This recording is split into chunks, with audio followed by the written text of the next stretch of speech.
Hello, hello.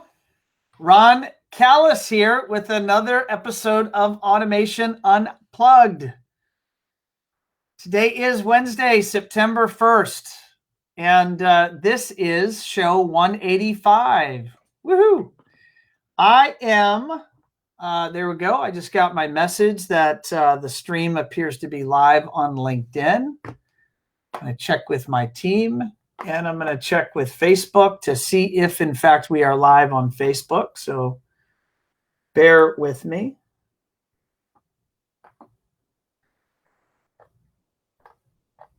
There we go. It does look like we are live.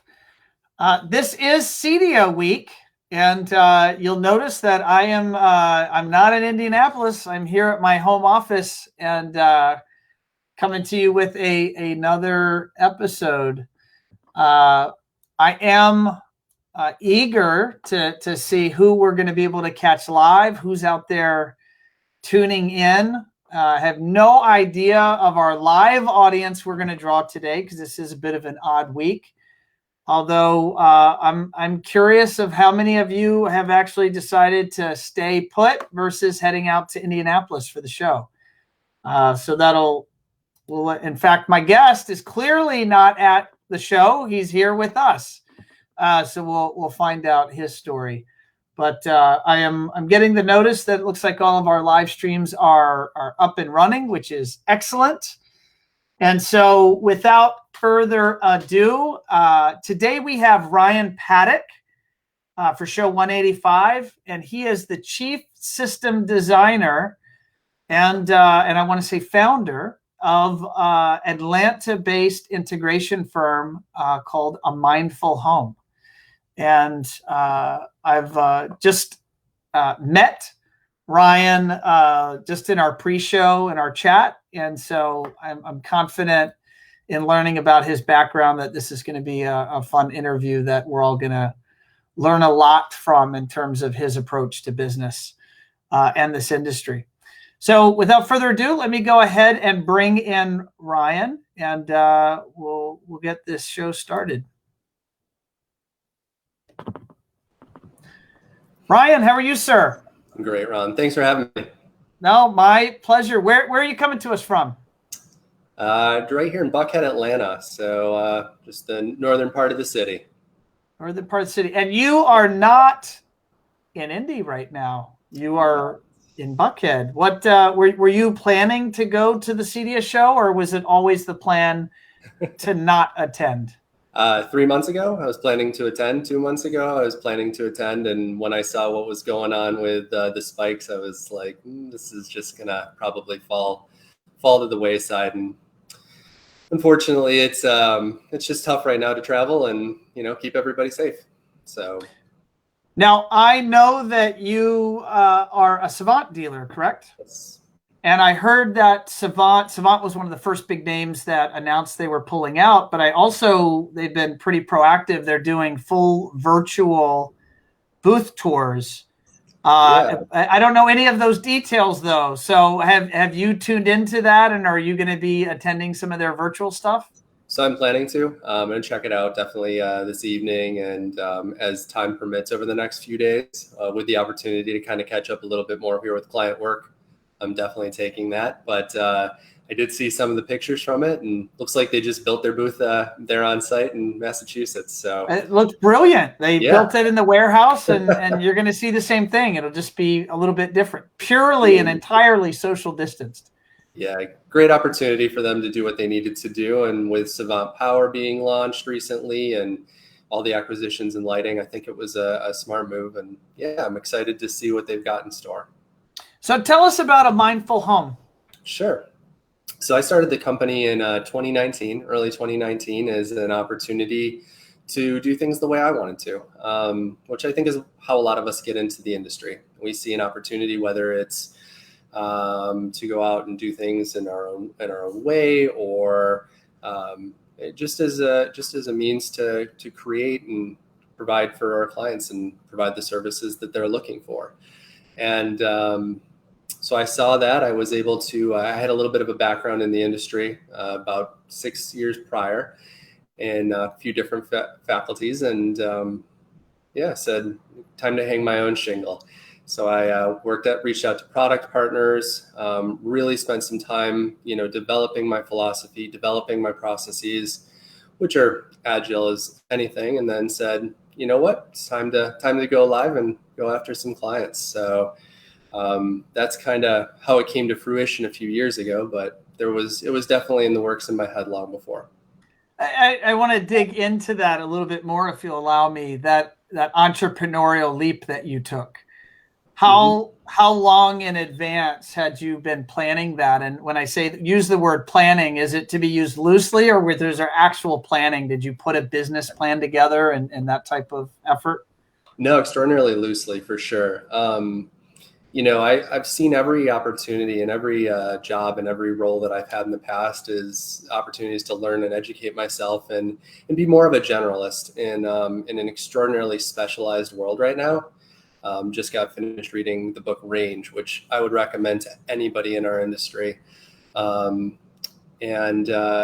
said, it's time for, in terms of looking back, it was just the right time. I Not that I don't mind punching a card or a time clock or anything like that, but I wanted to do things better. I'm a bit meticulous, and when it comes to making sure that things are done the right way is hard to define, but in a clear and precise way, and easily communicated to clients as to why we do things the way that we do. And so it provided me that opportunity. Your business today, a mindful home, is it primarily residential focused, or what's kind of a typical type of project you take on? Definitely residential.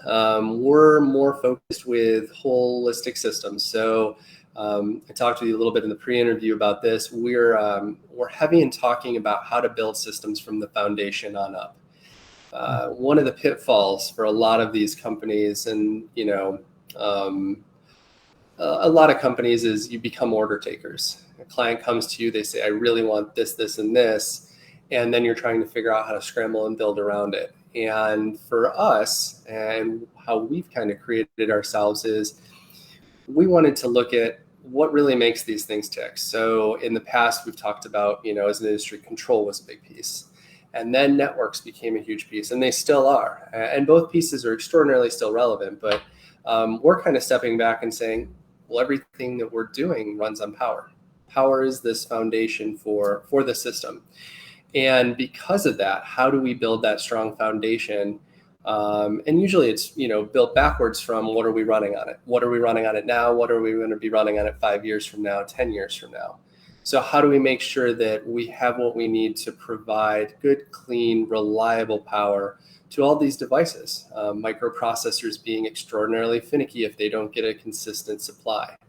And being in Atlanta, we had to, think through how is that going to work, because while our power grid might not be as bad as in LA or New York, it's still, one that's extraordinarily stressed. And we wanted to make sure that everything that we were doing was based on good, clean power. So we're starting to see a pivot. I want to go in depth into your business philosophy and your service offering. But before I go there, I want to go into the past. Sure. Tell us about your background. So I grew up in Syracuse, New York, and spent 18 years in that general vicinity of the world. And said, when it was time to go to college, I said, I need to go out and experience something different. Came down to school here at Emory in Atlanta. And though I've lived between Atlanta and Florida for the past, 15 years now, 16 years. Actually, hold on, 2003, 18 years. You're aging yourself. Yeah, right. So in starting in Atlanta in 2003, didn't know where it would take me. Ultimately decided to pursue a degree in business. We had a great program at Goizueta and a good opportunity. And, I took that and ran with it. And then after I graduated, I actually, instead of going to law school or going and working in New York like a lot of my friends, I took a job with a small marketing firm. And when I say small, I was the first hire as a summer intern, and worked with a wonderful team there and watched that grow over my 3-year tenure, and saw some really cool things happen. And marketing is a great experience for anyone in our industry. I would say, because if you understand how to market yourself and how to position yourself, you're going to be poised for greater success. And I had a phenomenal mentor in that, and that was a gentleman by the name of Tom Klein, who is now the CMO of MailChimp, which is the world's biggest email marketing platform, headquartered here in Atlanta. How I have to just dive deeper if you'll allow me. Sure. MailChimp's kind of a big deal. Was MailChimp a twinkle in Tom's eye at this time, or he was running this agency? And how did you become the hire working under Tom? So we'll start with that last question first. Tom was actually a BBA from Goizueta as well, I think in like the late 80s. And he had wonderful marketing experience with Chanel, with Coca-Cola. He worked for a company called the Zeman Group. And so I learned a ton from just his experiences and whatnot. But in terms of the MailChimp thing, I think that kind of came later. So we knew Ben Chestnut, one of the founders. He ran a company called the Rocket Science Group here in Atlanta, and he came, and his office was, a mile down the road from ours. And one of our designers had actually worked for him for the Rocket Science Group. So we knew MailChimp before it was anywhere near what it is now. And he's a fascinating and brilliant guy. He and his partner are, if you ever want to follow up with learning about how to develop, product development and building a product and getting it in front of everybody. So for us, I would say it was more just we had the opportunity to meet some of those guys early on and watch that grow and just absolutely explode. I mean, they have a valuation now in the billions. So kind of cool to know, some of the people from where it started before. Yeah, that's neat. There's a neat connection at One Firefly. In our early days, we adopted MailChimp. I can't even tell you why. I don't remember the reason why. It might have been their great marketing, but we adopted great marketing and great UI. Yeah, great UI. We adopted MailChimp as our go-to platform, and not just for us, but for all of our clients. So I think it's now one of multiple platforms we use depending on the situation. But that's such a small world. One of the things that we learned from Ben and was I kind of kept with me in the back of my head is, when you've got a product or you've got a service, absolutely, you need to pay attention to what's going on in the marketplace, but focus on what you're doing. Focus on how you're doing it and why you're doing it. And if it's the right thing and you kind of stick to it, all of a sudden you're going to look and everybody's going to be 18 months in your rearview mirror trying to develop what you've already been there for. And that's, certainly a philosophy we try and put to use in terms of how we think about systems and how we design our systems. How did you transition from that internship opportunity at this agency? What came next? So, I kind of held a bunch of different roles there, just as was necessary, because with a growing firm, you have to wear a lot of hats. I think at the time where I was, when I left, there were probably 20 to 25 people there.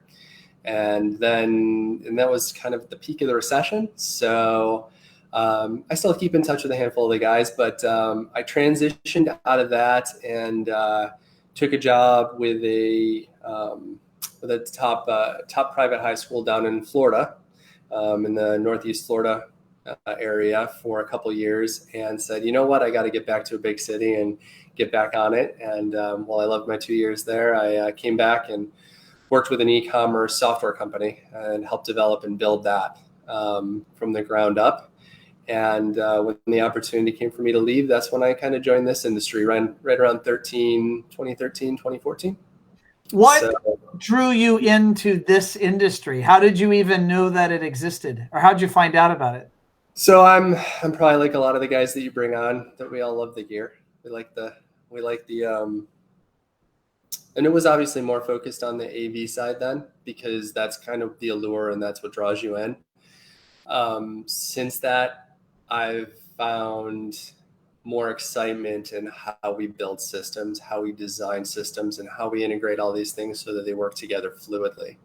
So yeah, I was definitely drawn by the cool stuff we get to play with on an everyday basis.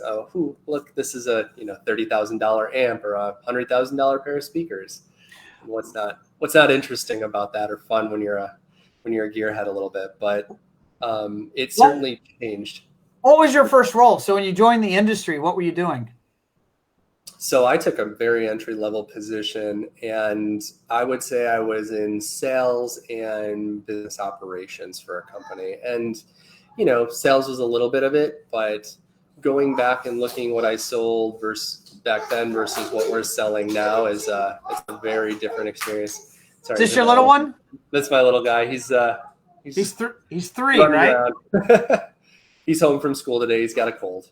Oh no, that's you should bring him on camera, then and all of us can meet him. I'll get him towards the end here. There you go. If the opportunity strikes. Yeah. So yeah, I honestly I looked at it an opportunity to drink from a fire hose. I did anything and everything. I learned about all the companies we were doing, we were selling, and saw great opportunities to expand and grow our horizons. And then also with the company that I was working for, focusing on the bottom line. How do we turn this into a model that makes us money, and at the same time, of course, and most importantly, delights our clients? So I saw it as a great opportunity to merge my business past with a passion that's here. Jackson, you want to come say hi, bud?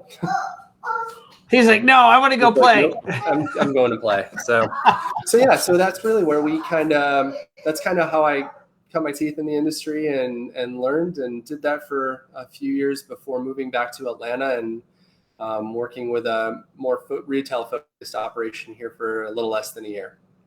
Little less than a year, and then that's when you received or you gained the confidence and I guess the inspiration to go jump out on your own. Yeah, I said it was time. Needed to. It was. Love the place I worked at here. It was a great opportunity. I met some wonderful people and continued to drink through the fire hose. But for where we were heading and where I wanted to build a company, I always said, I've got this idea. I wanted to pursue it. And I spent probably 3 months really fleshing it out. And then we launched. So I'm going to share here on the screen. I'm going to Sure. see if I can get technology to behave. And what I thought was super interesting, let's see if I can get this to work. There we go. So this is your website, mindfulhome.com. Mm-hmm. And you've got a tab right in your main menu that says philosophy. Yeah, and you've got a page stating your philosophy. And so what I'm curious about is getting inside of your marketing mind in terms of how you were thinking about to position your company. So go ahead, sorry. No, I'll say, tell us about that. So in terms of the website, I'm going to actually back it up just a little step too. So our website's about a 5-minute read. I wrote all the content myself, designed, built it myself. That being said, we're about to undertake some changes, but I made it that way because I didn't want it to be, I didn't want it to be overwhelming to start with. I wanted us to focus on what really mattered and say, this is the core of who we are. So if you look at our tabs across the top, it starts with our promise, our philosophy, our process, our partners, our solutions, and how we get to ultimately your happiness. And it's those 5 things before your happiness that we amalgamate together to create that. So in talking about our philosophy, because really it is the core of who we are. It's design based. Our industry talks heavily of how do we speak to designers? How do we speak to architects? How do we speak to builders? Why do we want to target those groups? And it's because they're the people in the rooms making the decisions. And I recently got interviewed, and we had a cover story in the Atlantan magazine talking about how I now see us in our industry as the 4th pillar of home design build.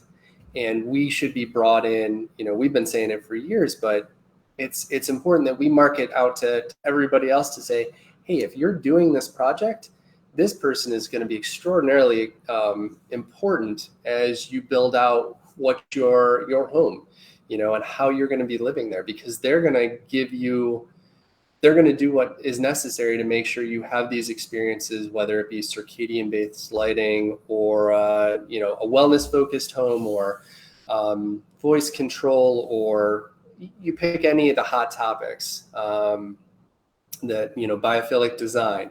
How our industry gets tied into that is we should be leading those conversations and not being brought in as an afterthought. So for us, design is a huge part of who we are and what we do. And I've broken it down into kind of the 5 facets of design and how we design this experience for our clients. And certainly the most palpable and the one that people understand the easiest is product design. We work with and are tied, a lot of our product partners are heavily focused on what is the aesthetic of what we're providing to the end user.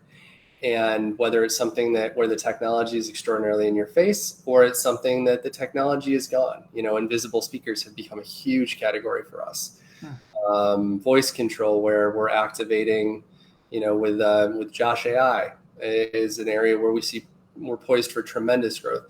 Things like that, where the technology is just inherent and it's not overwhelming in the space. Now, that being said, theaters are still a huge piece of the pie right now, and we're seeing a lot more growth back into that because of COVID, because of what we've all been going through for the past year and a half. So we look at product design as a huge component. How do you want this experience to look and feel?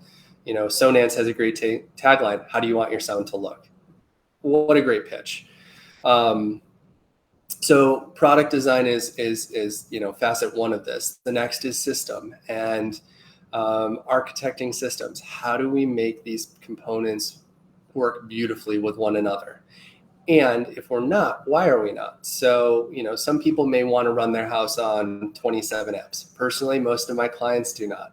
They'd rather have 1 or 2 that are going to be sufficient for running everything and doing it in an effective and efficient manner. So how are we architecting and designing systems in a means to create that user experience that's as flawless as can be?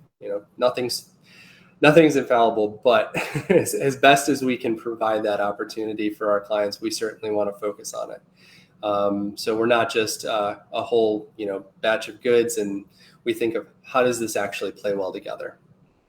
Next piece being, on the bottom there, that interface design. How do you want to interact with your home? Do you want to be fully tactile based? Do you want touch screens on walls? Do you want remotes in your hand? Do you want voice control? I mentioned Josh before. What a great platform. Getting away from big companies like an Apple, like a Google, like an Amazon, where we don't know, exactly what they're doing with their data, and privacy is paramount to a lot of clients. How are we providing that means to interact with the technology? Or do you want it to just go away entirely? And do you want it to just be fully automated? So, that's a great conversation that we have as we go through the process. And then you just triggered a random thought. I saw it in your eyes. I was like, yeah, he's going to say something. I was talking to my wife at the dining table the other night. It was after dinner. We were having a conversation, and over off the dining table is the nook where my son's been doing. It's like his office where he's been doing remote schooling. Sure. And in that area is a Google device. I don't even know what they call it, but the Google thing. It was like a pod thing. Yeah. And and he talks to it when he's doing schooling. He talks to it and asks it math questions and random, world history questions, and it gives him answers. Sure. But my wife and I were in a conversation, and nowhere did we address it. And it literally inserted itself into the conversation and started answering or speaking on a conversation topic, but we never addressed it. And I thought it is so darn voice for me is so, maybe it's my age or just because I didn't grow up with it. It's so odd. And for me, the Josh story around privacy is so strong. Oh, it's extraordinarily compelling. Privacy is probably the biggest thing in the homes that we're in today. And it's, our clientele is certainly more affluent. It's a luxury-based clientele because that's who wants to, really go in and delve into a lot of these technology, these areas of tech. And the ability to say, hey, look, whatever your data is, it's not going to be used to pitch you product XYZ. You're not going to be spammed with any number of things. I heard, and this is, a little parable about a couple that was having an argument, and both of them got Amazon ads or Google ads or whatever about divorce attorneys. And it's like, come on, really, like but that could be where, some of this can be heading if we're not paying attention. And not to say that some people don't mind. They're like, I have nothing to hide. Totally agree with that. It's not about hiding. It's about, do you really want your home sending all of your data elsewhere? And that's the beauty of Josh and what they're trying to accomplish. And not only the fact that it's an extraordinarily, smart AI based device. I always liken it to like a Jarvis from Iron Man when I talk to my clients, but it's, that privacy conversation is always is a nice one to have. It's definitely got a Jarvis component to it. That's for sure. It kind of sounds like Jarvis. I think it might be by design, but I don't know. We'll have to ask Alex. All right, but I don't want to exactly. Back to your discussion point around your philosophy, though. I think you were moving on to support. Yeah, absolutely. Support is just what it sounds like. I mean, we can call it maintenance, we can call it support. I like to talk about how we're basically partners for life with our clients. If I'm doing your system, I want to be your partner for the next 5, 10, 15, 20, 25 years. As long as you have that system, we want to make sure we're on top of it, and we're designing something that makes sense, and we're designing a system that we have, a plan for. There is planned obsolescence with these technology devices. So you're going to get X amount of years out of a really high-end network right now. You can expect to get X amount of years out of TVs and speakers. These are not devices that you're going to probably buy and have the rest of your life.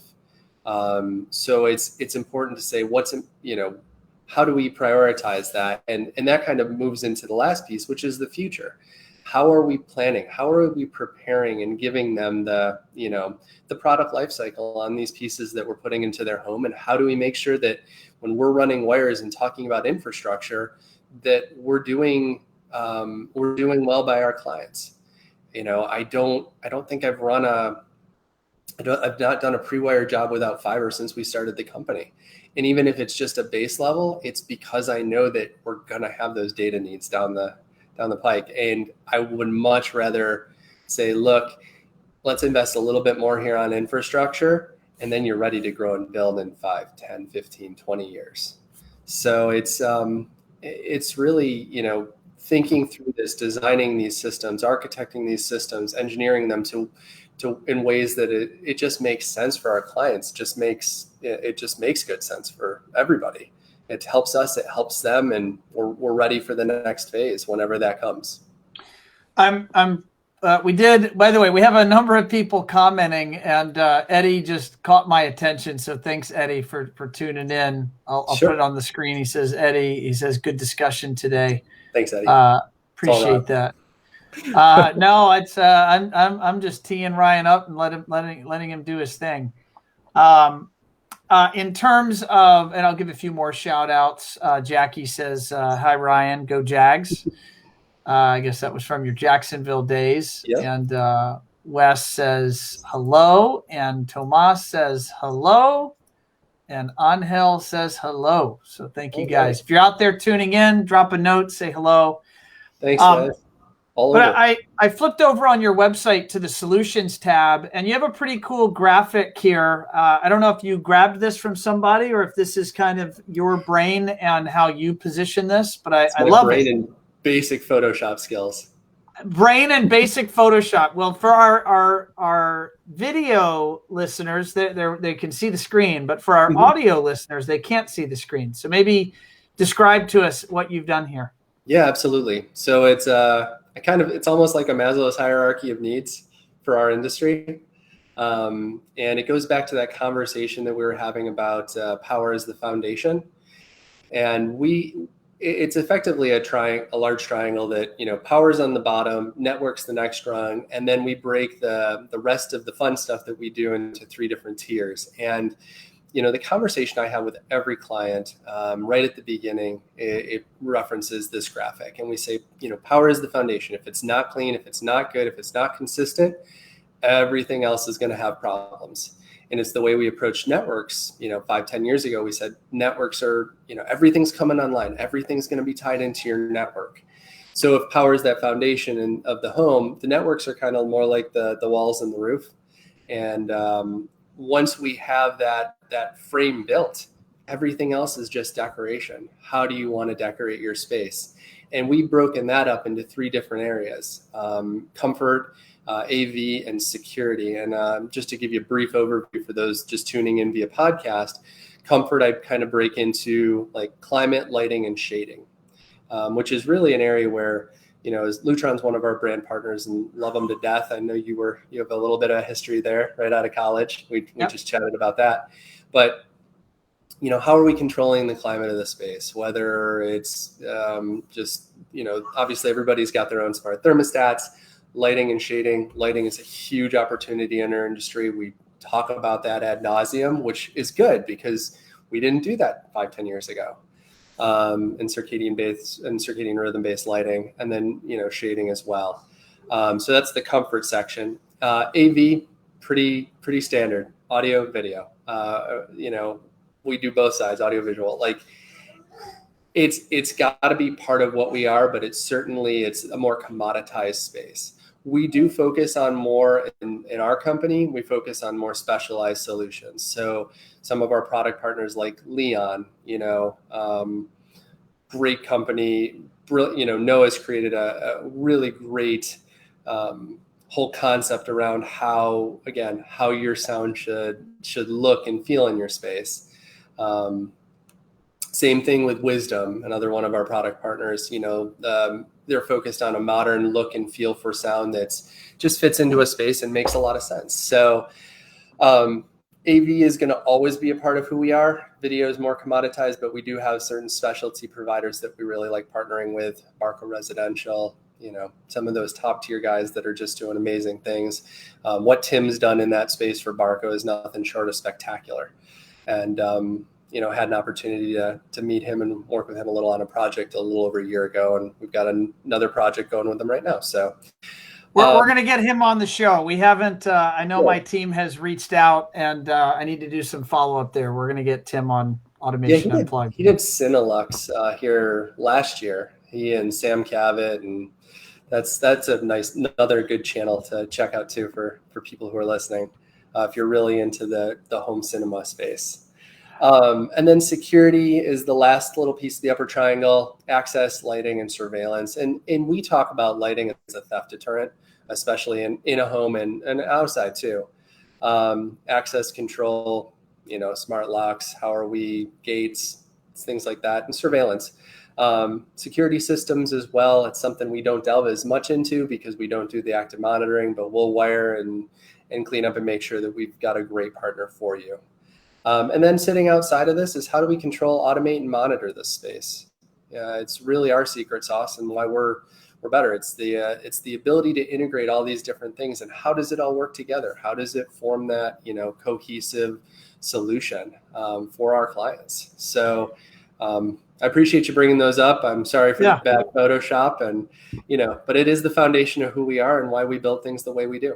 Less is more. I actually thought it looked pretty cool. It's like the whole minimalist Steve Jobs, Apple sort of look to design. So I thought it was quite effective. In terms of power, how are you, what sort of power solutions are you leading with? You have power as the base of the pyramid. Yeah. And absolutely. So that means it's coming up in every conversation with every prospect, I'm assuming.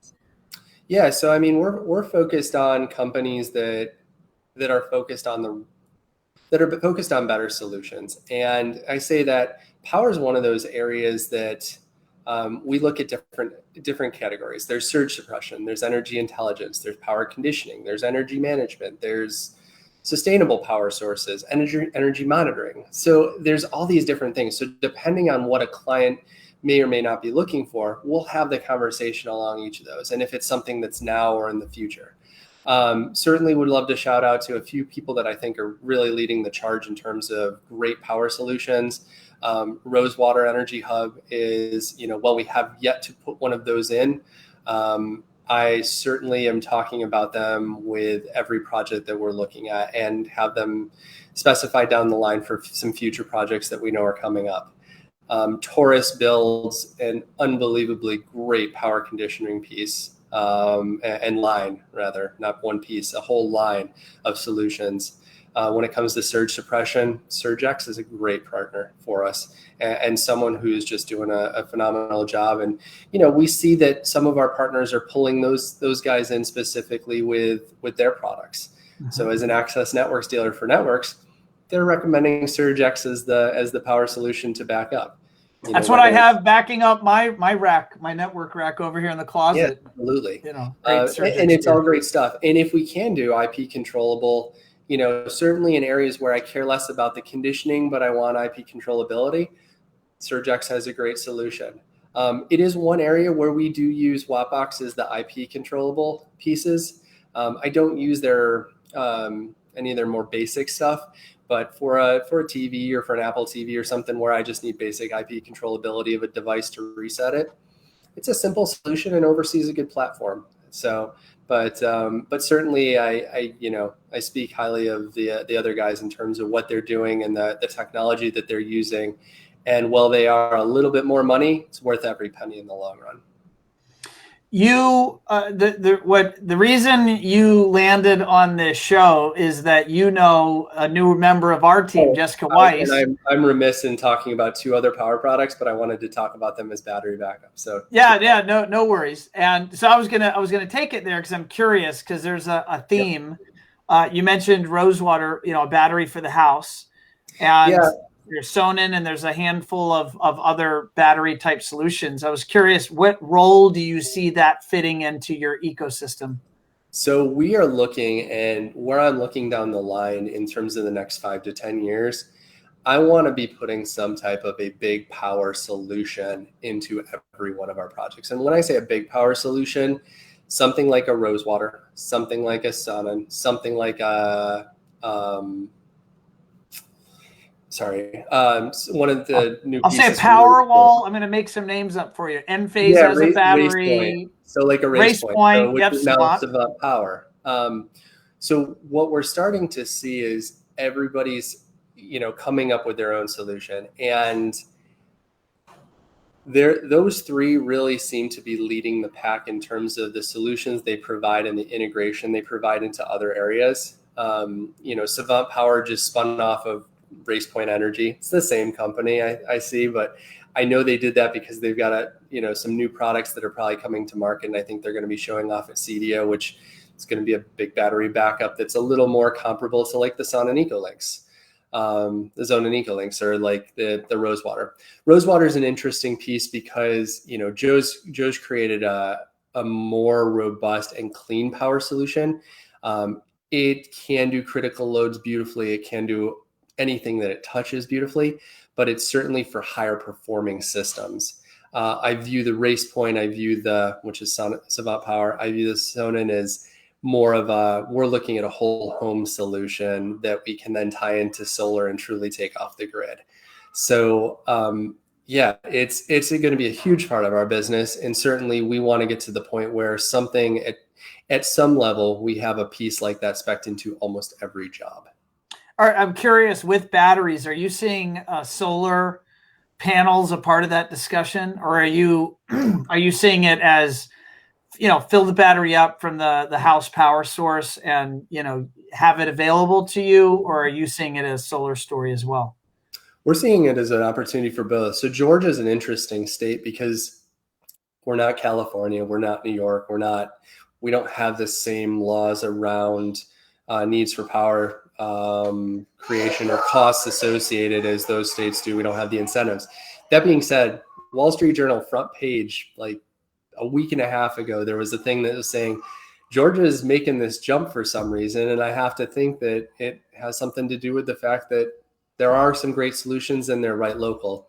I was mentioning to you ahead of time, if I look out the window, 20 miles that way is where Sonnen's headquarters is for the US.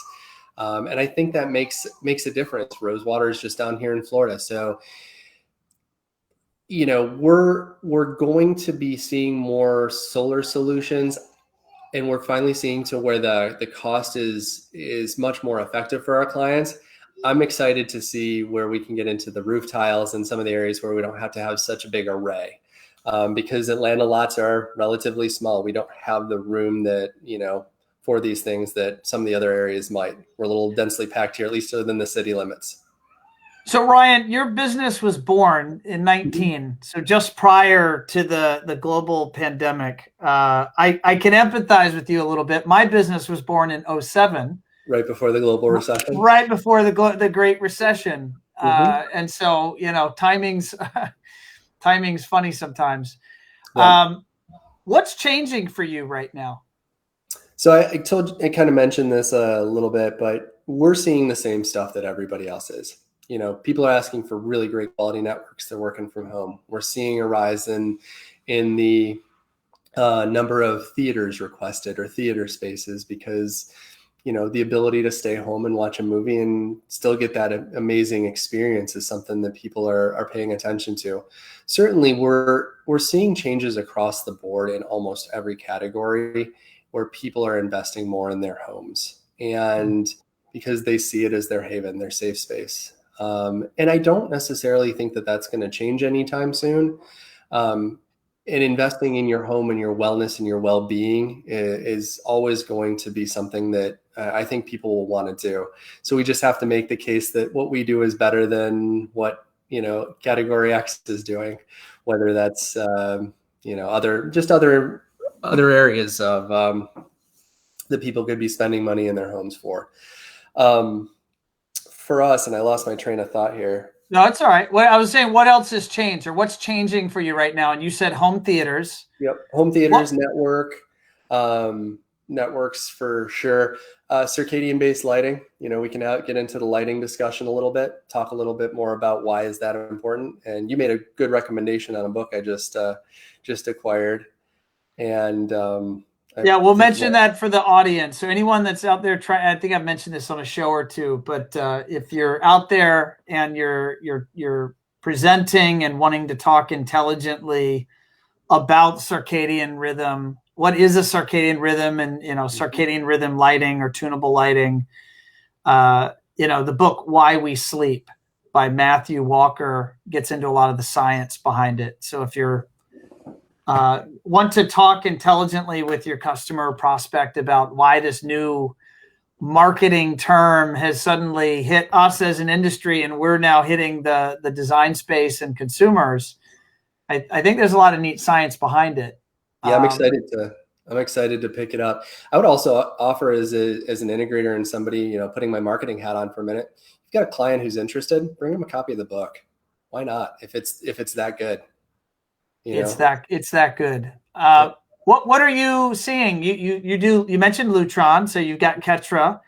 Yep. You mentioned Savant, so you have the Savant solution. With USAI. Yep. With USAI. What has you excited? I mean, are they the same thing, or how are they different in your eyes? Right now, one of them works with Savant and one of them doesn't. Oh, okay. But, we're getting there, and we talked a little bit about that. I'm really excited to see the QSX integration back into Savant. We still, if we wanted to have Ketra integration to Savant, we still have to do it through the old processor. So I'm kind of making sure that as we're looking at those integrations, how are we doing it timeline-wise? And I do have confidence that we'll see it happening, but Savant is really pushing, and I think their acquisitions over the past year and a half kind of indicate they're pushing to be a lighting company. They're pushing to be a force in lighting. And, is it what I want to see as an integrator out of them? Maybe not, but that's not my call. And certainly I think they're doing wonderful things in a lot of areas. I love what they're doing in the power area, what they're doing with the intelligent breakers. That's such a great space and such a good opportunity to bring such a good thing to bring to clients. But going back to the lighting, I think I truly think that Ketra is the better mousetrap. What I've seen from it, what we've experienced with it, what we're seeing its capabilities, and it's just an unbelievable technology, and I think Lutron was brilliant to acquire them 3-4 years ago. So I think what I also like is I think that Lutron acquired them and they didn't force them to be Lutron right away, which I think is important. We're looking at acquisitions and what's been going on in our marketplace. Yeah, Eddie just dropped a comment Eddie says the combination of Josh AI and Ketra is powerful. Oh my God, unbelievable! I love I don't know what I don't know here, so I don't have Eddie on the show, although Eddie's been on the show before. So you're gonna hopefully address that, Ryan. What does that mean?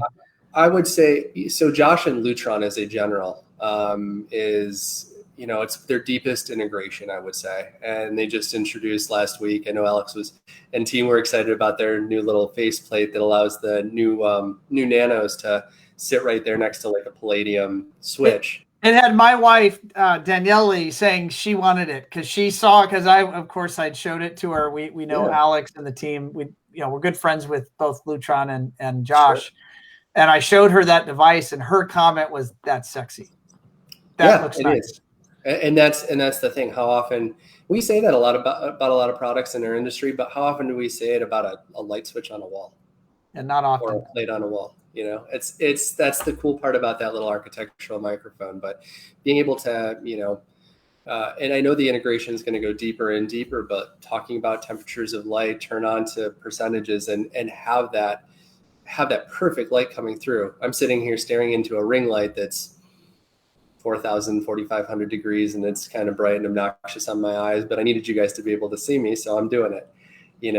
If I had Ketra in my space, in my personal, in my place of living right now, I wouldn't have that problem, and it would be, just a wonderful experience. But yeah, that's one of the things that we've looked at as an integrator is how do we look at those pieces that go together? And I would love to see, and I've commented on this to numerous individuals, love to see Savant and Josh play a little nicer together.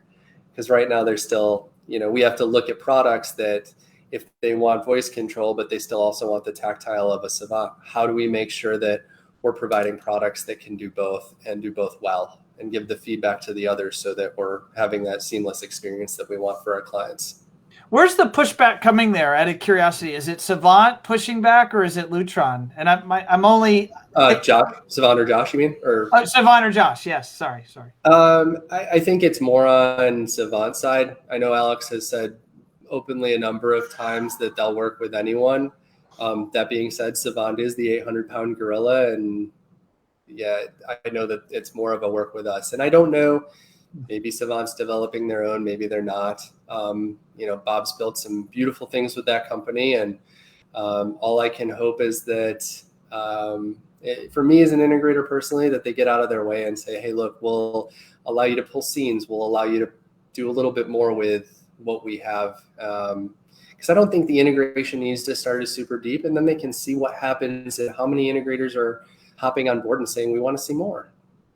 But yeah, there's ways around it, and I know I'm not the only one who's doing this combination. Makes sense. Eddie just dropped us a comment, and he says Savant needs to come to the table. So there you have it. I agree. I think I know that Savant. I can't give Savant credit for that. I know, just as an example of things can change. Mm-hmm. Crestron and Lutron used to not be very easy to integrate. Oh, yeah. And Crestron and Lutron came to the table, at least that's my understanding, and now they're great integration partners. And I think the dealers are better for it and the consumer is better for it. I think everybody's better for it. I mean, a rising tide raises all boats, and let's get everybody on the same page. The Savant is without question one of the leaders in home control. We mentioned a couple of them ahead of time.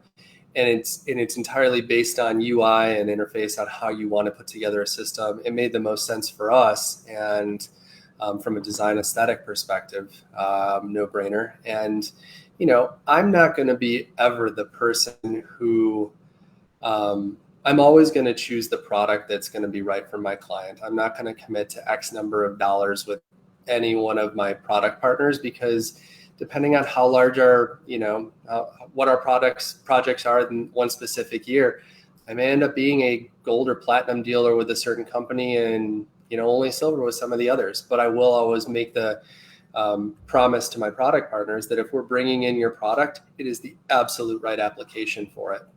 I want to switch gears here, Ryan, just in our last few minutes. Okay. I know that you are a recent or newer member of the buying group, Azione Unlimited. Yes. Yep. And why did you choose to join a group? What are you hoping to gain out of that? You want to bring her over? Sorry, I'm got my littlest one crawling towards me. I am hoping to gain the wisdom of crowds. I mean, these people, they're all the leaders in the industry, in the the different buying groups, and certainly the Azione was the right choice for us.